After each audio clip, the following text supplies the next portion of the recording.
रात्रीच खेळ चाले. चित्राताईंचा विचित्र सल्ला आज आम्हाला सोशल मीडियावर बघायला मिळालेला आहे, की त्यांनी लाडक्या बहिणींना आवाहन केले, की रात्री 1 वाजता नाहीतर पहाटे 5 वाजता तुम्ही फॉर्म भरा. आता मला त्यांना हे विचारायचं आहे, की महाराष्ट्रामध्ये जेवढ्या पण लाडक्या बहिणी आहेत, त्यातल्या 70 ते 80% महिला या सगळ्याच सुशिक्षित नाही आहेत, की ज्यांना सर्व्हरवरती स्वतः कॉम्प्युटरवर जाऊन मोबाईलवरती जाऊन फॉर्म भरता येतील. त्यांना ई सर्व्हरची मदत घ्यावी लागते. सेवा केंद्रामध्ये त्यांना लाईन लावून उभं राहावं लागतं आणि कॅप्चा परत रिफ्रेश परत हे असले वर्ड त्यांना समजत नाहीत, हे जर कॉम्प्युटरवरती आले तर. मग या महिलांसाठी तुम्ही ते पोर्टल बनवलंय का IT इंजिनियरसाठी बनवलेलं आहे? तर तुम्ही त्यांना भरता येत नाही, तुम्ही सांगता आता पहाटे 5 वाजता, रात्री 1 वाजता तुम्ही भरा. रात्री 1 वाजता मग ई सेवा केंद्र तुम्ही रात्री 1 वाजता चालू ठेवणार आहात का? पहाटे 5 वाजता म्हणजे 24 तास तुम्ही चालू ठेवणार आहात का? त्याचा एक आम्हाला खुलासा करा. रात्री 1 वाजता महिला जर घराबाहेर पडल्या तर त्यांच्या सुरक्षिततेची जबाबदारी तुम्ही घेणार आहात का? नाहीतर एक करता परत एक होऊन बसणार, की आम्ही पैसे मिळावेत लाडक्या बहिणीचा, आमचा हक्काचा हप्ता मिळावा म्हणून जायचं आणि अनर्थ काहीतरी घडला तर त्याची जबाबदारी तुम्ही घेणार आहात का? आणि सगळ्यात मोठा म्हणजे आता आम्हाला प्रश्नचिन्ह असा पडलेला आहे, कारण की विधानसभेच्या वेळेला मागच्याच वर्षी लाखो करोडो महिलांनी लाडक्या बहिणीने अर्ज भरले आणि सगळ्या महिलांच्या खात्यात 3-3, 4-4 महिन्याचे पैसे तुम्ही टाकले.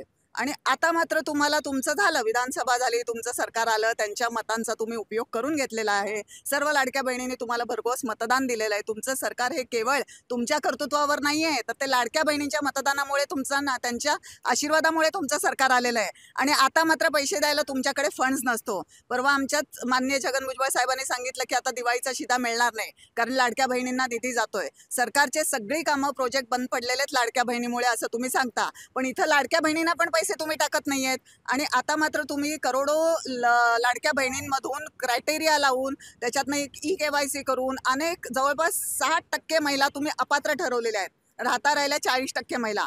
मग त्यांच्यासाठी तुमचा सर्व्हर कसा बंद पडतो? तेव्हा करोडो महिलांनी भरल्या, तेव्हा तुमचा सर्व्हर चालू होता. मग हा पडतोय बंद का तुम्ही पाडताय बंद, ह्याचा आम्हाला सगळ्यात पहिले खुलासा केला पाहिजे तुम्ही. परंतु डिजिटल इंडिया म्हणून असं एक घोषवाक्य आहे भारताचा, कारण डिजिटल क्षेत्रात जे आहे भारतानं जे आहे मोठ्या प्रमाणात प्रगती केलेली आहे असं देखील सांगितलं जात आहे केंद्र सरकारकडनं. तर ही सर्व्हर डाऊनचे प्रॉब्लेम जे आहेत प्रत्येक क्षेत्रात दिसतात मॅडम. दरवेळेला सर्व्हर क्रॅश होतं, पोर्टल क्रॅश होतं. मग डिजिटल इंडिया कसा काय आला? सगळ्या तुम्ही बँकेला गुगल पेला जावा, फोन पेला जावा, सर्वसामान्य लोकांसाठी बँकेचे सर्व्हर सुद्धा डाऊन होतात.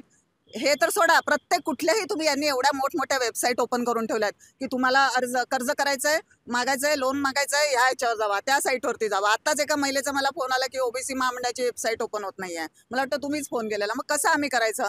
मग डिजिटल इंडिया तुम्ही कसं काय म्हणता? जर तुमच्याकडे डिजिटल इंडियासाठी पुरेसं इन्फ्रास्ट्रक्चर नसेल, IT इंजिनियर्सची एवढी मोठी टीम आहे, तुम्ही पहिलं तुमचं सॉफ्टवेअर व्यवस्थित करून घ्या, आम्हाला पूर्ण सुविधा द्या आणि नंतर ते घोषवाक्य तुम्ही डिक्लेअर करा, की 100% भारत हे डिजिटल झालेलं आहे. आता आम्ही मानणारच नाही डिजिटल झालेलं आहे म्हणून. लाडक्या बहिणीत काय सांगाल तुम्ही?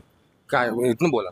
सर, आता म्हणजे लाडकी बहीण योजना होती त्यावेळेस असं कुठल्याच नियम अटी नव्हत्या.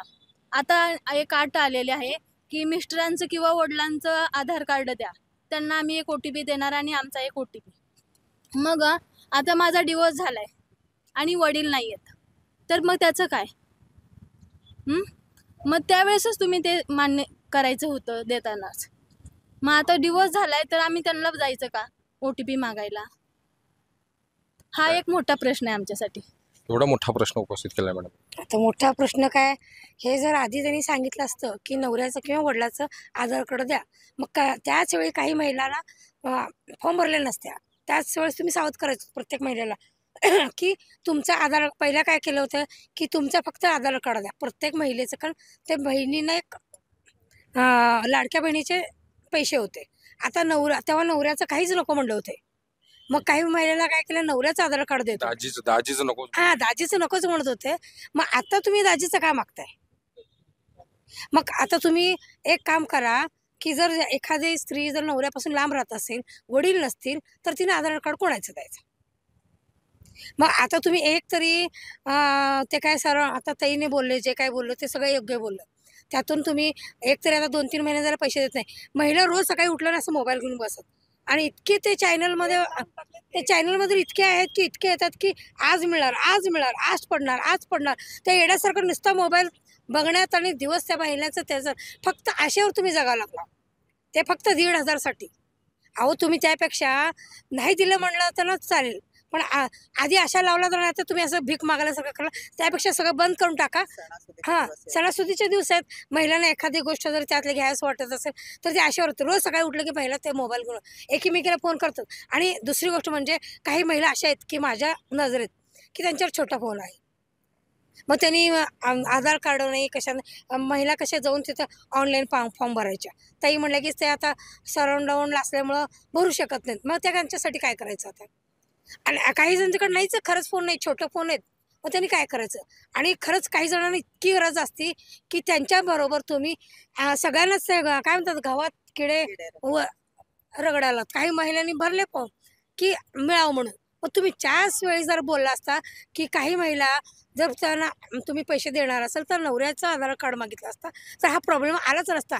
तुम्ही एकदम काय ते म्हणतात की जाऊ दे आपल्याला आता निवडणुकीच्या वेळेस आपल्याला मत मिळवण्यासाठी तुम्ही हा प्रकार केला, पण इथे लोकांना भीक मागण्यासारखं आणि एकदम आशेवरती जगण्याचे हे दिवस आणू नका. काय ते योग्य पद्धतीने महिलांना पैसे पाठवा, नसेल तर तो बंद करा, ह्याचा परिणाम तुमच्या पक्षावर होणार. परंतु चित्रा वाघ यांनी असं म्हटलंय, एक मार्ग दाखवला त्यांनी, रात्री 1 ते 5 वाजेपर्यंत जे आहे ना ते सर्व्हर जे चांगलं चालू असतं असं त्यांनी मार्ग सांगितलंय. तर त्याच्यावर काय सांगाल? रात्री 1 ते 5 वाजे 1 ते 5 मग काय करा म्हणा त्याला सगळे संध्याकाळी चालू ठेवा म्हणा, महिला येऊन भरतील. आणि त्याच्यावर असं नाही म्हणा उद्या महिलांचं काय झालं तर ते जबाबदार राहील. नाही, त्याच्यापेक्षा त्यांनी प्रत्येक गावोगावी आहे ना खेडेपाड्यामधनं मोबाईल व्हॅन फिरवावी. नाहीतर तुमचे कार्यकर्ते स्वयंसेवक जे असतात त्यांना तुम्ही काउंटर ओपन करा ना. प्रत्येक गावात 4-5, प्रत्येक प्रभागामध्ये 4-5 काउंटर ओपन करा, तिथे जाऊन महिला भरतील ना. आणि मेन सर्व्हर डाऊन हे नाटक आहे सगळं, यांना द्यायचेच नाही आहेत पैसे मुळात. पैसे देऊ नका विधवा म्हणा, महिलांचे कुठलीच महिला त्यांना विधवा देणार महिलांचे नाही. पैसे येत आहेत, विधवा महिलांचे पेन्शनच बंद करून टाकलेली ते आहे पण तुम्ही. नाही. लाडकी बहीण नाही तर ते विधवांचे तर द्या. निराधार महिलांचे पैसे नाही आहेत, कसं जगायचं वृद्ध महिलांनी? औषध पाण्याला पैसे नाही आहेत त्यांना. काय म्हणलं आणि तुम्ही? तिथं सुद्धा आता वृद्ध माणसांचं महिलांचं किंवा आता फॉर्म भरायचं असेल त्यांची जन्मतारीख आणा म्हणतात. जन्मतारीख कुठून आणायचं. बरेच महिलांचे ते आणि काही अशा महिला आहेत की बेडवर झोपलेल्या असतात, त्यांना उठून फोटो काढायला जाऊन कुठलंही कागदपत्र करू शकत नाही. एखादा माणूस जर घरातून त्याचे कागदपत्र फोटो जर करून जर त्यांना पैसे भेटत असतील ते सुद्धा सुविधा नाही. अशा काही महिला आहेत की त्यांना खरीच परिस्थिती आहे त्यांची बिकट आहे की जाऊन त्यांनी त्यांचे पैसे पण मागू शकत नाहीत आणि त्याचा उपयोग पण करून घेऊ शकत नाहीत. कारण सरकार इतकं नाटकी झालेलं आहे की तुम्ही जाऊन तिथं कुठं ते शिवीला जावा, तिथं आधार काय तर तुमचे कागद आणा, फोटो आणा, कुठं ते जन्मतारीख आणा. त्यांचं जन्म झालेलं त्यांना माहिती नसतंय, आता कुठून आणायचं. वृद्ध माणसाचं तुम्ही जर सध्याचं काय असेल ते सगळं कागदपत्र घ्या, त्यांना काय पैसे भेटतील तर ते त्यांना द्या ना, नाही तर नाही म्हणून सांगून टाका. मग आता लाडक्या बहिणींनी काय करायचं आता सांगा ते आता. लाडक्या बहिणीनं त्यांना एकच सांगायचं आहे मला की आता तुम्ही जसं देत होता तसं द्या आणि नसेल तर सगळं बंद करून टाका. पुढच्या वेळेस ह्याचा परिणाम भोगावा लागेल तुम्हाला. तुमचं काय शिथिल करा. अटी शिथिल करा लाडक्या बहिणीवरच्या ज्या लावलेल्या आहेत आता. सोपं करा. सरळ सोपं जेवढ्या अटी आता जे लावत आहेत ना त्या सगळ्या शिथिल करायच्या. जे जसं अगोदर होतं सरसगट लाडकी बहीण तसं सरसगट लाडकी बहीण. हे आधीच करायला पाहिजे होतं, म्हणजे हा प्रॉब्लेमच आला नसता. त्यांनी सरसकट लाडकी बहीण योजना काढायचीच नव्हती. मग अर्ध्या लाडक्या आणि अर्ध्या काही वहिन्या झाल्यात का त्यांच्या आता.